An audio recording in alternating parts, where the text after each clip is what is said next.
Et le Seigneur m'a mis à cœur qu'on étudie ensemble un passage dans la Bible. Matthieu 19, verset 16. Je vais essayer de lire pour que nous puissions ensemble suivre.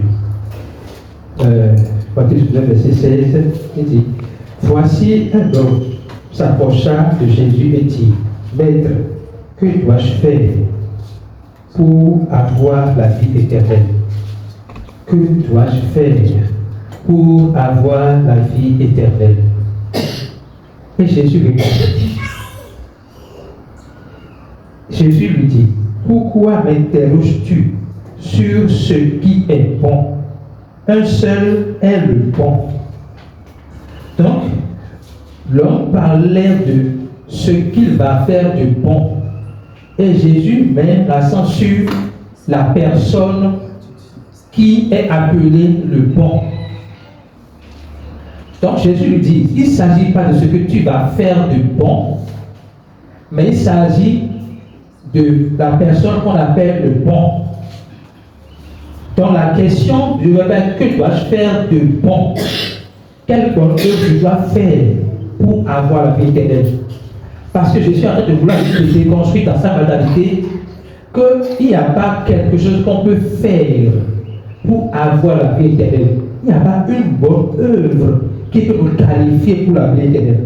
Mais il y a la personne qu'on appelle le bon, qui est la voie par laquelle nous pouvons accéder à la vie éternelle. Alléluia. Amen. Maintenant, il dit, verset suivant, il dit: si tu veux entrer dans la vie, observe les commandements. Voilà, il dit: si tu veux entrer dans la vie, observe les commandements. Notez bien quelque chose. Jésus était dans une période intertestamentaire, dans une période de transition entre l'ancienne alliance et la nouvelle alliance. Ok? Il était dans une transition entre l'ancienne alliance et la nouvelle alliance. Et à ce moment-là, il était sous la loi pour révéler la grâce. Alors la réponse là qu'il donne, ce n'est pas une réponse pour attester qu'il y a les œuvres qui peuvent qualifier pour la vie éternelle, pour le salut. Non. C'est pour amener l'homme doucement à voir lui-même que par les bonnes œuvres, il ne peut pas accéder au salut. Et voici, la monsieur dit: lesquels? Lesquels? Jésus répondit: tu ne tueras point, tu ne commettras point d'adultère, tu ne déroberas point, tu ne diras point de faux témoignages. Honore ton père et ta mère, tu aimeras ton prochain comme toi-même. Le jeune homme lui dit, suivez bien, le jeune homme lui dit: j'ai observé toutes ces choses. Normalement, il ajoute: que me manque-t-il encore? Normalement, si dans son cœur, c'est vrai qu'il a observé toutes ces choses, qu'est-ce qu'il devait dire? Dieu merci, je suis qualifié pour la vie éternelle.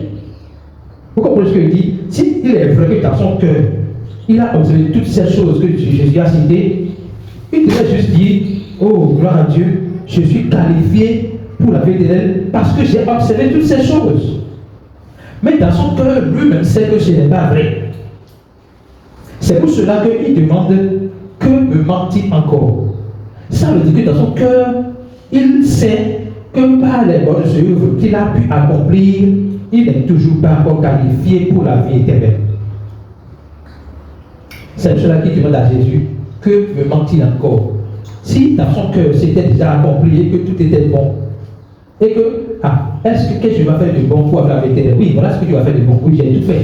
Ok, donc tu as la vie éternelle. Donc lui, il n'a pas pu répondre à lui-même que par ses œuvres, il a la vie éternelle. Que me manque-t-il encore? Jésus répondit: si tu veux être parfait, ça veut dire quoi? Si tu veux être bon, c'est pas si tu veux faire quelque chose de bon. Si tu veux avoir le bon, si tu veux être parfait, vends tout ce que tu as, donne aux pauvres et suis-moi. Si tu veux être parfait, vends tout ce que tu possèdes, donne aux pauvres, et tu auras un trésor dans le ciel. puis viens et suis-moi. Autrement dit, c'est maintenant que tu vas commencer par suivre le bon pour entrer dans le bon. Et le jeune homme était attristé. Après avoir entendu ces paroles, le jeune homme s'est tout triste, ça l'a tout triste, car il avait de grands biens. Ça veut dire quoi? Jésus dit, le premier commandement c'est quoi? Tu adoreras le Seigneur ton Dieu et tu l'aimeras plus que tout, de tout ton cœur, de toute ta force, de toute ta force. Mais on dit, débrouille-toi. Tout ce que tu as, donne. Et il devait triste. Ça veut dire que quelque part, son Dieu n'était pas Dieu. Son Dieu était ses biens. Donc il a même failli déjà au premier commandement. C'est pas qu'on l'informait, il le savait. Et il est parti tout triste. Quel est le message ici? Jésus dit à ses disciples, écoutez maintenant ce que Jésus dit à ses disciples. Je vous le dis en vérité. Un riche entrera difficilement dans le royaume des cieux. Je vous le dis encore. Il est plus difficile à un chameau de passer par le trou d'une aiguille qu'à un riche d'entrer dans le royaume des cieux. Le riche ici, ce n'est pas celui qui a des grands biens comme le jeune homme. C'est celui qui met sa foi en lui-même. Vous comprenez ce que je dis? Le riche, ce n'est pas celui qui a de grands biens comme le jeune homme, mais c'est celui qui met sa foi en lui-même ou en ce qu'il possède. Le fait de mettre sa foi en soi-même ou en ce qu'on possède nous empêche de reconnaître que Dieu est le régulateur de la foi de tout. Donc Jésus ne disait pas que les milliardaires ne peuvent pas entrer au ciel. Non. Si tu es milliardaire et que tu n'as pas la foi dans ta richesse, et que dans ce que tu entends l'évangile, tu reçois l'évangile à cœur joie, tu accèdes à la vie éternelle.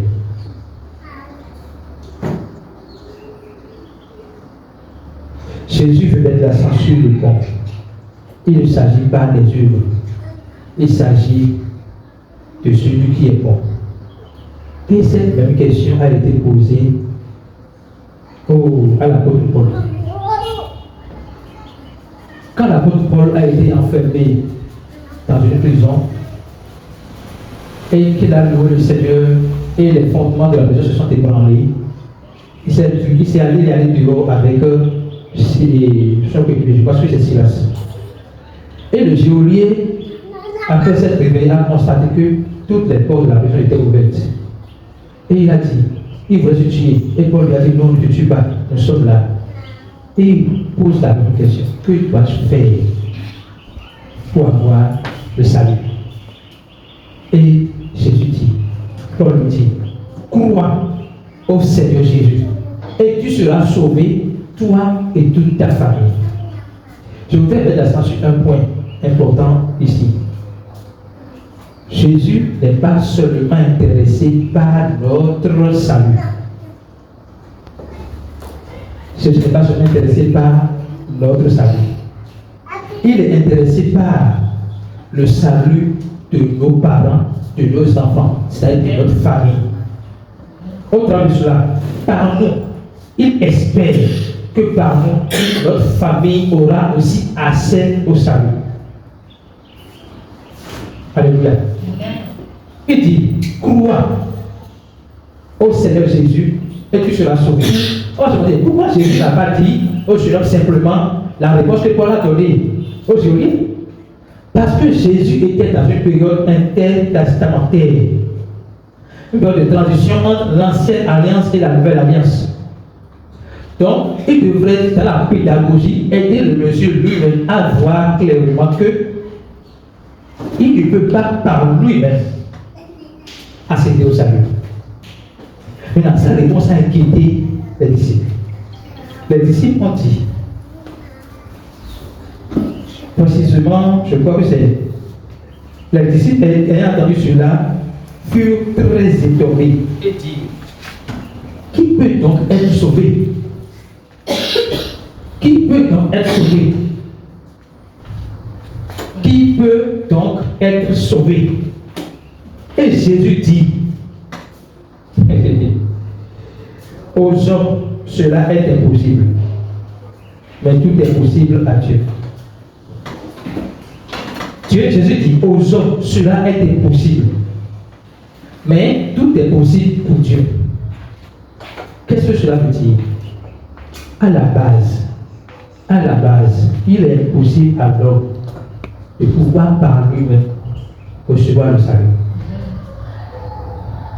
Et cela implique que si l'homme ne peut pas par lui-même recevoir le salut, il n'a pas encore la capacité de le garder, de le chérir. Ça veut dire quoi? Dieu est plus sage que nous tous. Dieu sait que l'homme par lui-même ne peut pas travailler pour accéder au salut. Et donc Dieu décide de prendre la forme de Jésus pour travailler à la place de l'homme. À travers ce sacrifice à la croix, sans de sa révélation, au travers de cela, il offre à l'homme l'opportunité de recevoir le salut gratuitement. Maintenant, avec en offrant le salut à l'homme qui au départ ne pouvait pas lui-même accéder, est-ce qu'il va lui confier la responsabilité de le garder? Non. Vous comprenez ce que je dis? Il va confier à l'homme la responsabilité de garder le salut que l'homme au départ ne peut pas accéder, ne peut pas recevoir par lui-même. Donc, Dieu se donne l'obligation de protéger le salut qu'il a donné à l'homme. Ça veut dire quoi? Quand on parle de salut éternel, ce n'est pas lié à l'homme. Ça ne dépend pas de l'homme. Parce qu'au commencement, rien ne dépendait de l'homme. Ça dépend de Dieu lui-même. Alléluia. Et Jésus dit, pour finir par ici, Pierre prenait la parole et dit, Pierre s'inquiète beaucoup, il dit, voici, nous avons tout quitté. Nous t'avons suivi. Ce qu'il a demandé à l'autre, il dit, Pierre dit, nous avons tout quitté. Nous t'avons suivi. Et Jésus leur répondit, je vous le dis en vérité, quand le Fils de l'homme, au renouvellement de toutes choses, sera assis sur le trône de sa gloire, vous qui m'avez suivi serez de même assis sur les 12 tribus d'Israël et jugerez les 12 tribus d'Israël. Alléluia. Amen. Puis il dit, voici, nous avons tout quitté et nous t'avons suivi. Voici, nous n'avons pas compté sur nos œuvres. Nous n'avons pas compté sur notre capacité à obtenir le salut. Nous n'avons pas compté sur notre force à faire les bonnes œuvres pour mériter le salut. Nous avons tout quitté. Nous avons tout quitté. Nous nous sommes débrouillés pour te suivre. Quel est notre sort? Jésus lui donne une réponse qu'il donne aujourd'hui à tous ceux qui vont résoudre dans leur cœur de se débrouiller, de ne pas compter sur leur force, de ne pas compter sur leur capacité à faire les bonnes œuvres, de ne pas compter sur leur sur leur ego, mais de compter sur la grâce de Dieu. Tous ceux qui vont prendre la décision aujourd'hui de dire merci Jésus, parce que je crois que tu es mort pour mes péchés. Et que par ta résurrection, tu m'as accordé la résurrection. Ceux qui vont croire en cela seront sauvés. Et ils seront assis à la droite du Père. Jésus a dit seront ici. Mais ce n'est pas seront. Jésus a dit seront ici. Comme je le disais toujours, il était dans une période où il ne peut pas dire les choses comme l'apôtre Paul qui l'a arrêté à la version de lui après sa résurrection. Donc, il a dit seront, mais en réalité c'est maintenant. Pour voir ça, on va lire Éphésiens 2, verset 6. Je ne sais pas ce que je vais pour ça. Éphésiens 2, verset 6, il dit que, si vous trouvez pour lire, Éphésiens 2, verset 6, Éphésiens 2, verset 6. Par notre union avec Jésus-Christ, oui. Dieu nous a ressuscités ensemble, oui. Et nous a fait siéger ensemble dans le monde céleste. Vous allez voir que c'est le passé composé. Dieu nous a ressuscités ensemble avec lui et nous a fait asseoir ensemble dans les lieux célestes en Christ. Ça veut dire que si vous croyez en Jésus-Christ, si vous croyez en sa mort pour vos péchés, si vous croyez en son accomplissement de la résurrection, vous n'êtes pas en train d'aller au ciel, mais vous êtes déjà au ciel. Alléluia. Vous n'êtes pas en train de marcher pour aller au ciel. Le salut, ce n'est pas un processus progressif. C'est automatique. Vous croyez en Jésus, vous êtes sauvés maintenant et pour toujours. Alléluia. Alors, on va voir qu'il y a une différence entre le salut et la croissance spirituelle. Le salut et la croissance spirituelle. Le salut, c'est un don. C'est gratuit. C'est irrévocable. C'est éternel. Mais la croissance spirituelle n'est pas un don. C'est une décision que le croyant prend pour pouvoir grandir dans la connaissance de Christ. Lisons 1 Timothée 2, verset 3 et 4. Vous connaissez le verset qui dit: la volonté de Dieu, c'est que nous soyons tous sauvés et que nous parvenions tous à la connaissance de la vérité. Être sauvé, comme je viens de le dire, c'est gratuit, c'est un don. Ce n'est pas sur la base des mérites, c'est sur la base de la grâce de Dieu. Alléluia. Maintenant, parvenir à la connaissance de la vérité n'est pas un don. Ce n'est pas un don. C'est la volonté de Dieu, mais ce n'est pas un don. Vous comprenez? La volonté de Dieu est que nous parvenions tous à la connaissance de la vérité après qu'on soit sauvés. Maintenant, parvenir à la connaissance de la vérité là, c'est ça qui impose à chaque croyant le devoir de décider de croire dans la volonté de Christ pour devenir disciple. Lisons 2 Pierre 1, verset 5. 2 Pierre 1, verset 5. Il y a un message important là, on va voir ça. 2 Pierre 1, verset 5. 2 Pierre 1, verset 5. Pour cette raison, Oui. faites tous vos efforts pour ajouter à votre foi la force de caractère, à la force de caractère la connaissance. Alléluia. 2 Pierre 1, verset 5. Il dit: à cause de cela même, faites tous vos efforts pour joindre à votre foi la vertu et à la vertu la science. D'autres ne sont pas de la connaissance. Donc, faites tous vos efforts.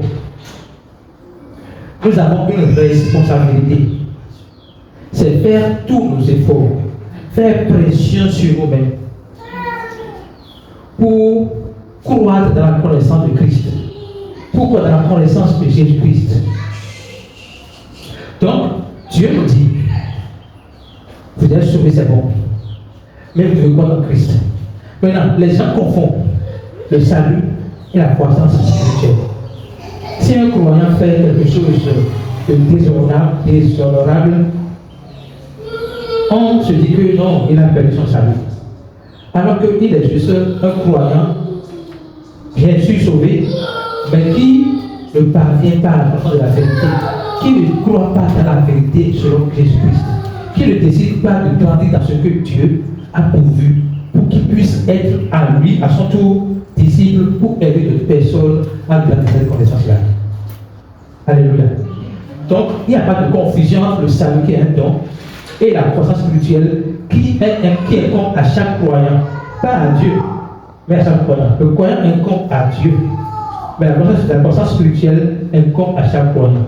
Chaque croyant doit décider de grandir dans cette connaissance afin d'impacter le monde ici par la connaissance qu'il a reçue de Dieu.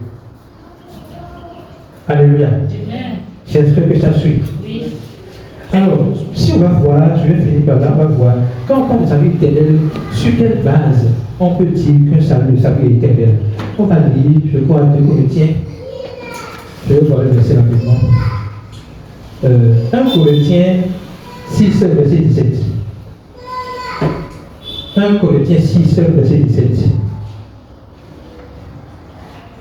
1 Corinthiens 6, verset 17. Qui peut me lire ça, qui est déjà là? Mais Allez-y. Mais celui qui s'unit au Seigneur devient lui un seul esprit avec lui. Amen. Amen. Celui qui s'unit au Seigneur devient avec lui un seul esprit. Avant de recevoir Jésus-Christ, avant de croire en lui, nous avions l'esprit humain, qu'on appelle encore l'esprit mortel. Ok? Mais quand nous avons cru en Jésus-Christ, ce n'est pas que l'esprit humain cohabite avec l'esprit mortel en nous, et cohabite avec l'esprit de Christ en nous. Non. L'esprit humain ou l'esprit mortel a disparu. Et en nous, il n'y a que l'esprit de Christ. Donc, quand la parole dit que celui qui unit au Seigneur est un seul esprit avec lui, ça veut dire que là nous sommes exactement Jésus-Christ en esprit. Ça veut dire quoi? Si nous sommes Jésus-Christ en esprit, lorsque nous allons comparaître au ciel, qui est-ce que Dieu va voir? Dieu va voir Jésus. Parce que lorsqu'il est mort, la croix n'a pas dit Jésus est rendu là. Jésus n'a pas rendu là. Là, dit quoi? Qu'est-ce que la parole dit? Il a rendu l'esprit. Donc, c'est notre esprit qui retourne au Père. Ce n'est pas notre âme pleine de perfection. Non. C'est notre esprit qui retourne au Père. Et Dieu voit notre esprit, il voit Jésus. Je disais tout à l'heure que nous ne sommes pas en train d'aller au ciel. Nous sommes déjà au ciel. Parce que nous sommes ressuscités avec Christ au moment où nous avons cru en lui. Et nous sommes déjà au ciel. Un autre verset qu'on va lire. Hébreux 9, verset 11 à 15. Hébreux 9, verset 11 à 15. Hébreux 9, verset 11 à 15. Or, le Christ est venu en tant que grand prêtre pour nous procurer les biens qu'il nous a donnés acquis, qui nous a désormais acquis. Il a traversé un tabernacle plus grand et plus parfait que le sanctuaire terrestre. Un tabernacle qui n'a pas été construit par des mains humaines, c'est-à-dire qui n'appartient pas à ceux qui l'ont créé. Il a pénétré une fois pour tous dans le sanctuaire. Il y a offert non le sang de bouc ou de veau, mais son propre sang. Il nous a ainsi acquis un salut éternel. En effet, attendez. Vous prenez cette partie-là pour qu'on entende ensemble. Il a pénétré une fois pour tous. Attendez là. Jésus a pénétré une seule fois et pour toujours dans le militaire saint. Or, dans l'Ancien Testament, le verset que les gens faisaient ça, dans l'Ancien Testament, les gens faisaient des sacrifices tous les ans ou tous les mois, quand chaque fois qu'il a péché. Mais il a pénétré une seule fois pour toutes. Allez-y. Dans le sanctuaire, il a offert non le sang de beaucoup de veau, mais son propre sang. Il nous a ainsi acquis un salut éternel. Donc, en offrant une seule fois pour toutes son propre sang, il a acquis pour nous un salut éternel. Acquis. Le salut éternel est un acquis pour le croyant. Le salut éternel, c'est un acquis pour le croyant. Ce qui n'est pas acquis, c'est la croissance spirituelle. Mais le salut éternel, c'est un acquis pour le croyant. Parce que ça ne repose pas sur lui, mais sur Christ. Pas sur le sang d'un animal, mais sur le sang de Dieu fait homme. Sur la vie de Dieu. Donc, le salut éternel est un acquis pour le croyant. Donc, ça veut dire quoi? Le croyant doit être convaincu qu'il est sauvé. C'est un peu triste que dans le corps de Christ, il y a encore beaucoup de pasteurs, beaucoup d'hommes de Dieu qui ne croient pas en l'éternité absolue du salut. Qui veulent montrer que l'homme a une part dans ce salut-là. Ce n'est pas possible. L'homme n'a aucune part au salut de Dieu. Aucune part. On a vu tout à l'heure qu'il est impossible à l'homme. Il est impossible à l'homme. Au commencement, ce n'est pas possible que l'homme dise j'ai accédé au salut par moi-même. Mais Dieu a rendu cela possible pour l'homme. Mais Dieu ne peut pas rendre ça possible pour l'homme et en même temps confier la sauvegarde de ce salut-là à l'homme qui au départ n'a pas pu l'accéder à lui par lui-même. Pas possible. Alléluia. Amen. Le salut de Dieu est éternel. Et dans son amour pour l'humanité, Dieu ne peut pas se permettre, après avoir souffert, démontrer son amour par sa mort, prouver son amour par sa mort, il ne peut pas finir de faire ça et dire, je vous donne le salut, chérie, comme vous voulez. Non. Le salut éternel est un acquis. Cependant, la croissance spirituelle n'est pas un acquis. La croissance spirituelle, c'est un devoir de chaque être humain, de chaque personne qui a cru en Jésus-Christ, qui a donné sa vie, son cœur à Jésus, qui a donné son cœur à Jésus, qui a reçu Jésus-Christ dans son cœur. C'est ça le salut. Mais la croissance spirituelle demande qu'on fasse tous nos efforts. Tous nos efforts. Alléluia.